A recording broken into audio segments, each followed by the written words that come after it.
Hey everyone, welcome back to the channel. In today's tutorial, I'll show you how to add Behance to your dock on Mac so you can access it like a regular app without opening Safari every time. It's quick and easy, so let's get started. First, open Safari. You can find it in your dock or open it using Spotlight Search.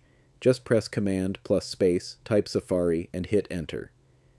Once Safari is open, go to Behance.net and sign into your Adobe account if needed. Now, go to the top left corner of your screen, click on File in the menu bar and select Add to Dock. A small window will pop up allowing you to rename the shortcut. I'll keep it simple and leave it as Behance, then click Add. That's it. You should now see the Behance icon in your Mac dock, right alongside your apps. And here's the cool part. When you click the icon, Behance opens in a dedicated app-like window, totally separate from Safari.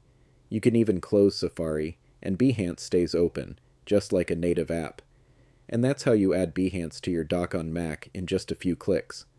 If you found this helpful, make sure to like, subscribe, and leave a comment with any other Mac tips you'd like to see.